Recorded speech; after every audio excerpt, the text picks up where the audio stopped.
Então vamos para o nosso estudo, do livro Os Prazeres da Alma, o último estudo desse ano 2025. Vamos orar para nós darmos início, Deus, Senhor nosso, estamos agradecidos por mais um momento de estudo e por todo este ano, Senhor, que passamos aqui aprendendo alguma coisa, refletindo e buscando principalmente interiorizar as reflexões, os ensinamentos que todas as terças e demais dias igualmente aqui fazemos. Que o Senhor abençoe-nos, abençoe a todas as famílias aqui representadas, encarnadas e desencarnadas, estendendo essas bênçãos àqueles que ainda não chegaram e àqueles que não puderam aqui estar conosco hoje. Assim seja. Então, hoje nós vamos estar estudando a primeira parte do capítulo Compreensão, que o Espírito Hamed nos traz. Compreensão. As enciclopédias trazem no verbete religiosidade as mais diversas observações de ordem linguística, restringindo-nos a compreensão clara a uma noção definida a respeito deste tema. Apesar do elenco de ideias e definições que podemos encontrar, aqui registraremos um conceito que, a nosso ver, melhor se ajusta ao vocábulo religiosidade, estado íntimo em que a alma se identifica com o sagrado, ou seja, encontro do homem com o luminoso. A palavra nume é oriunda do latim numen, ignis, e quer dizer divindade. O nume é a essência da ideia do divino. Essa essência é encontrada na inspiração ou intuição, enquanto sua vivência é sentida no âmago das criaturas através de um estado afetivo de confiança absoluta na ordem divina. Quando se trata da compreensão em Deus, não neguemos nada, não afirmemos nada, apenas esperemos confiantes. O estado luminoso é a mão misteriosa que nos aproxima daquilo que nos é útil e nos afasta daquilo que não nos serve. O indivíduo envolvido pelo sentimento luminoso está influenciado pelas qualidades transcendentais do Criador. Essa sensação íntima é captada pelas vias invisíveis do espírito e para muitos ela ainda é considerada uma experiência indecifrável, misteriosa e não racional, isto é, um enigma para os seres humanos. No entanto, é indispensável lembrarmos que, aos olhos daqueles que olham a matéria como uma única força da natureza, tudo o que não pode ser explicado pelas leis da matéria é maravilhoso ou sobrenatural. O Livro dos Médiuns, primeira parte, capítulo 2, item 10. Na atualidade, nossa ligação com as vias sagradas do universo não é compreendida com clareza, nem vista como uma atitude natural e espontânea. Por isso, Allan Kardec pergunta aos ceareiros do bem: se não podemos compreender a natureza íntima de Deus, podemos ter uma ideia de algumas de suas perfeições? E os espíritos amigos respondem: sim, de algumas. O homem as compreende melhor à medida que se eleva acima da matéria. Ele as entrevê pelo pensamento. Essa é a questão 12 do livro dos Espíritos.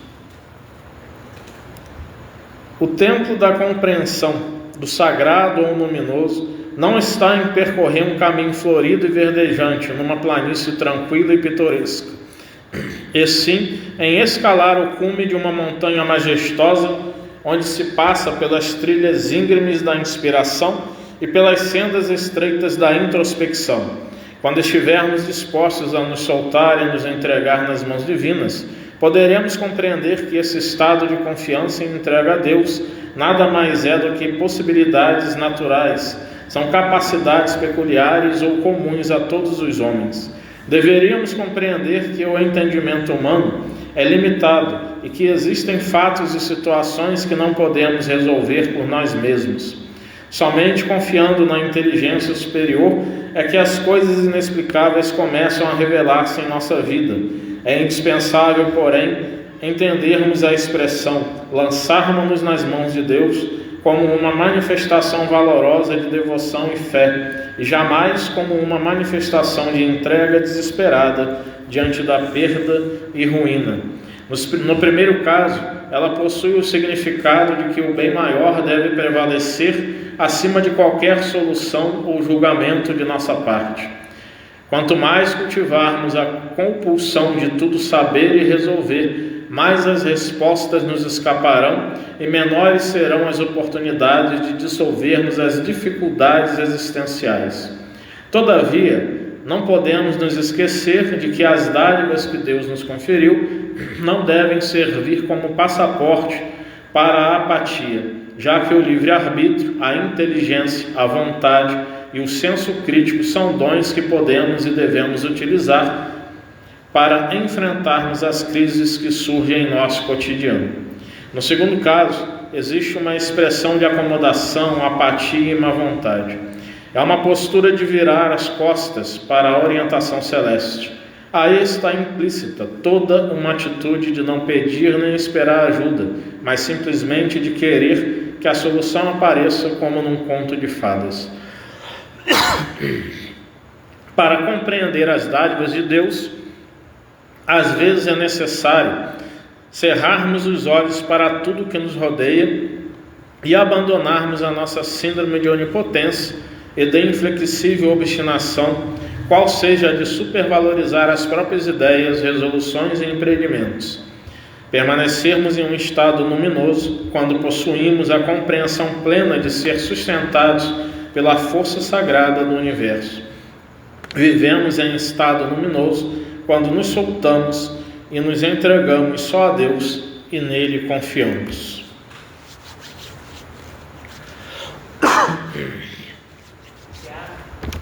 Por favor. Aqui, Hamed está nos colocando o seguinte, sobre religiosidade, nesse verbete que ele traz o entendimento, a definição de que religiosidade, esse vocábulo, quer dizer estado íntimo em que a alma se identifica com o sagrado, ou seja, encontro do homem com o luminoso. Muito obrigado. A palavra nume, que quer dizer divindade, luminoso, é essa essência da ideia do divino, E nós vamos encontrar essa essência do divino em nós, O filósofo Aristóteles já falava sobre potência e ato, Nós somos espiritualmente ato, que somos existentes.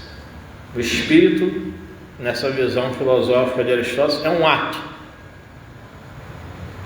Ele é um existente.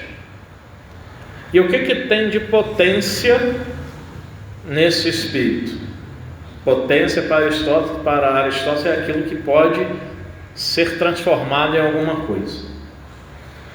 O que tem de potência? De avançar, desse espírito se desenvolver intelectual e moralmente. Um outro entendimento, se eu pego essa caneta aqui, aproveitar o exemplo, a caneta em si é um ato.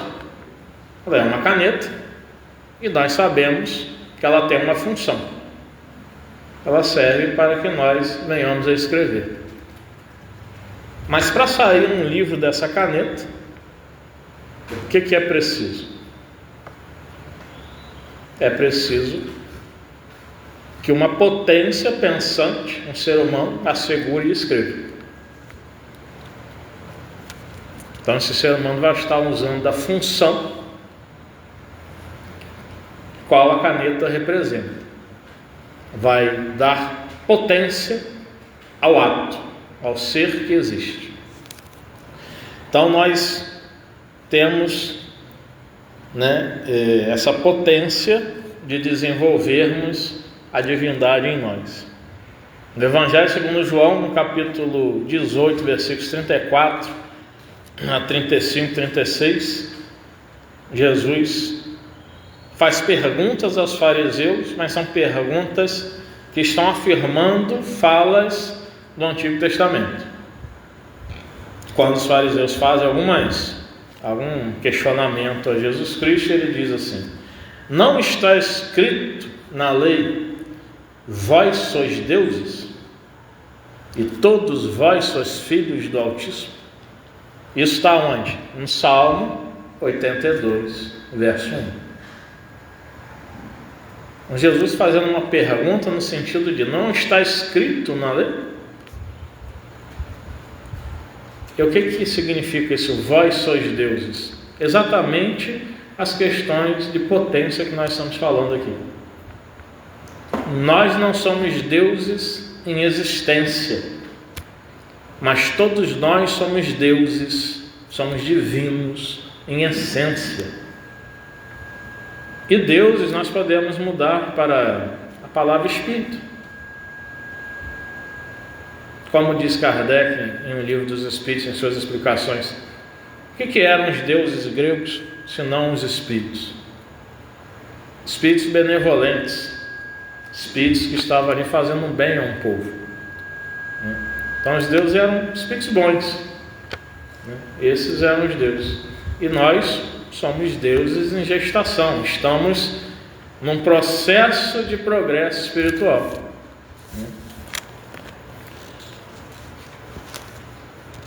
E aí a questão é como nós, nesse processo de progresso espiritual, podemos chegar na compreensão do divino, na compreensão dessa possibilidade de nós avançarmos. Primeiramente, Kardec, no Livro dos Médiuns, Hamed vai citar aqui na primeira parte, capítulo 2, item 10: aos olhos daqueles que olham a matéria como uma única força da natureza, tudo o que não pode ser explicado pelas leis da matéria é maravilhoso ou sobrenatural. O que são os milagres? A própria Igreja Católica tem um conceito que é igual ao conceito espírita. Milagre é aquilo que a ciência ainda não consegue explicar. Não é considerado milagre. Mas se a ciência vem a explicar, já não é mais milagre. Quanta coisa a ciência hoje explica. E aí o que era milagre lá atrás, não é milagre mais hoje. Também uma outra questão. Kardec pergunta aos ceareiros do bem: se não podemos compreender a natureza íntima de Deus, podemos ter uma ideia de algumas de suas perfeições? E os espíritos amigos respondem: sim, de algumas.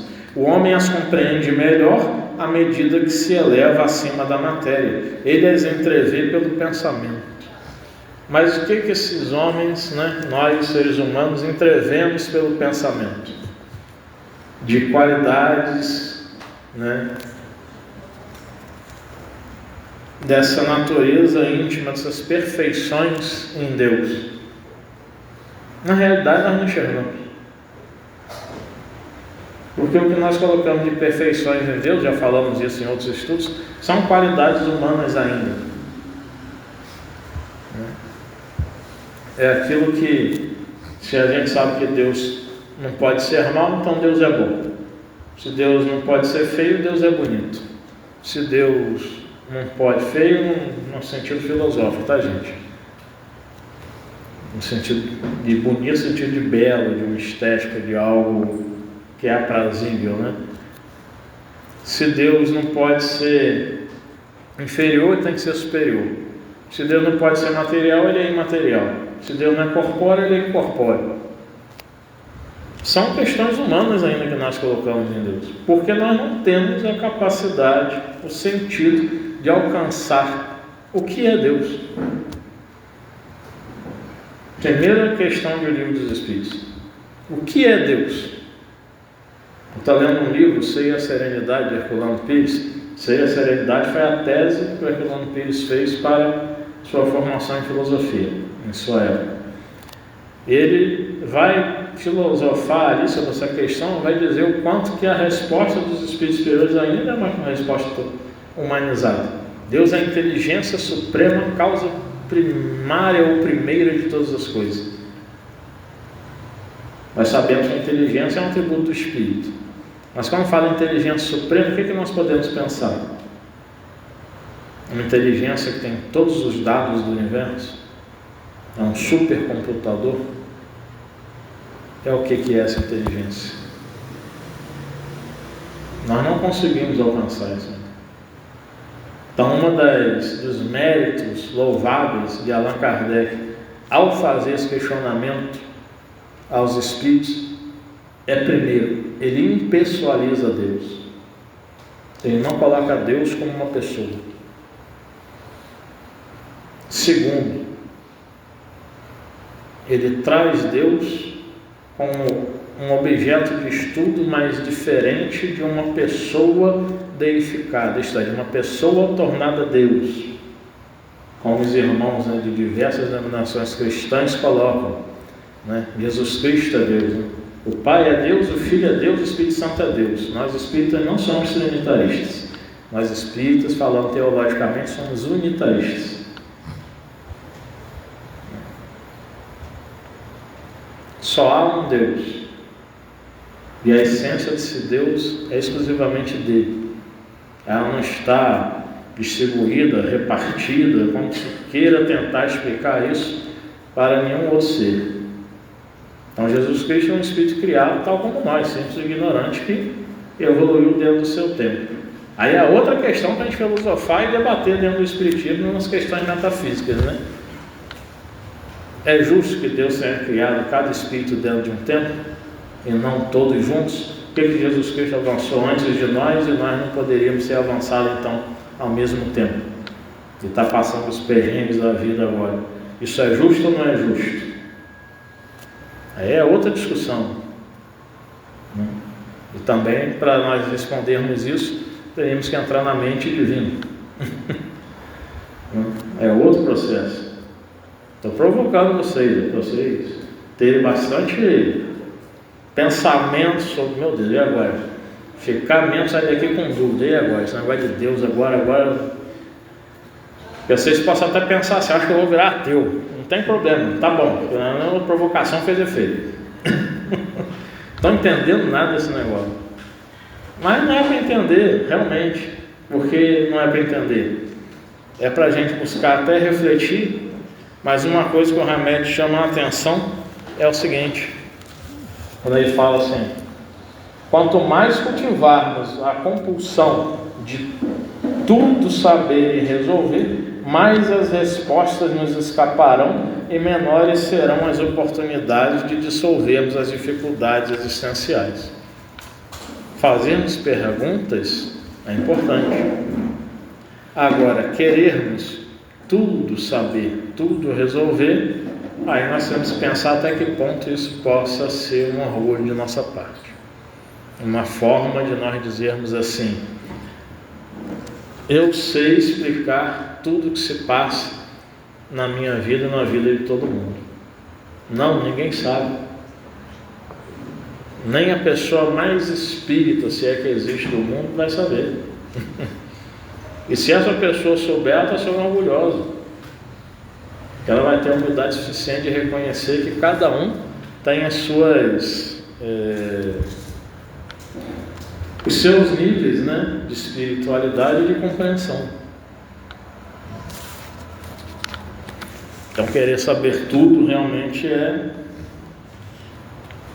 orgulho, Porque nenhum de nós tem a capacidade de tudo saber e de tudo resolver, Por isso, os filósofos estoicos, como Epicteto, Sêneca, falavam uma coisa que a gente deve buscar praticar, que faz todo sentido, que faz lembrar o Evangelho de Jesus. Vou falar primeiro o que os filósofos estoicos falavam e depois falar o que faz recordar no Evangelho de Jesus sobre isso. Eles falavam assim: o que tiver sob o seu controle, então fique tranquilo que você vai resolver. Mas o que não estiver sob o seu controle, também não se preocupe com isso, não está sob seu controle. E Jesus fala o que nos evangelhos? O que faz recordar isso? A fala de Jesus, dizendo assim: olhai para os lírios do campo, que não tecem nem fiam, entretanto nem Salomão se vestiu tão belamente como eles. Olhai as aves dos céus, que também não tecem nem fiam, mas em nenhum dia falta alimento para elas. Quanto mais para vós.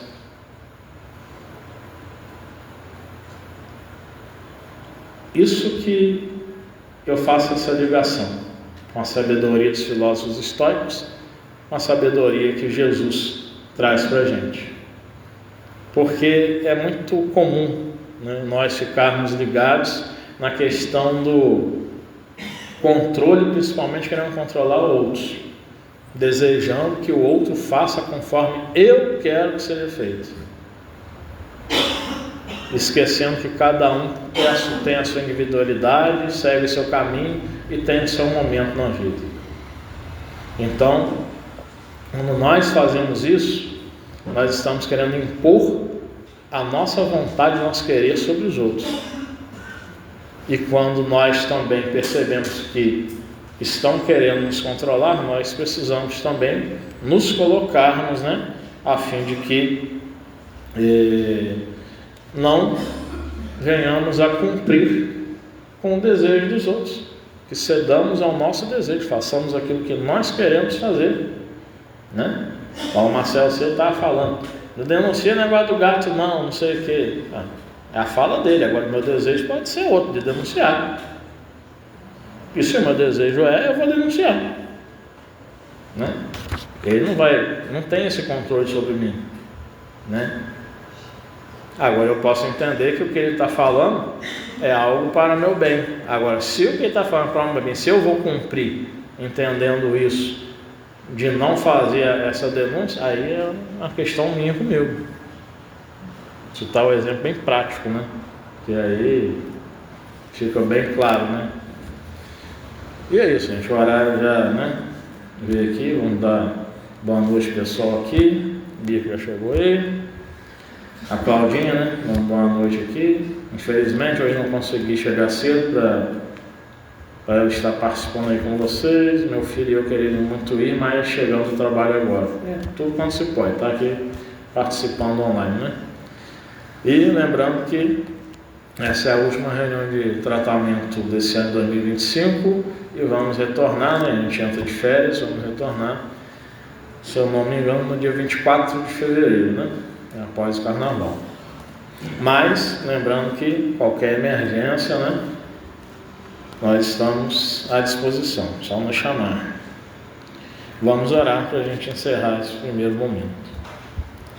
Deus, Senhor nosso, auxilie-nos a estarmos realizando a prática do Evangelho que o Teu Filho Jesus Cristo trouxe para nós.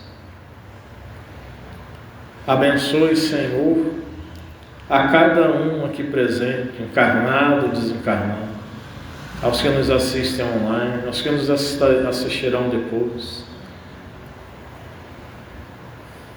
Abençoe extensivamente os familiares daqueles que aqui se encontram. Que todos possamos, Senhor,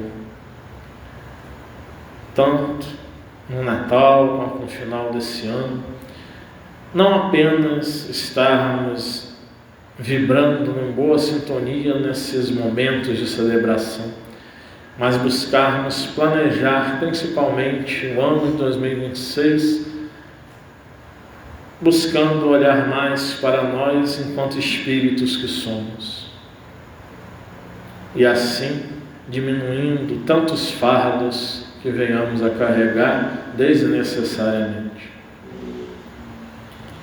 Que o Senhor nos abençoe e nos guie mais uma vez. Que assim seja.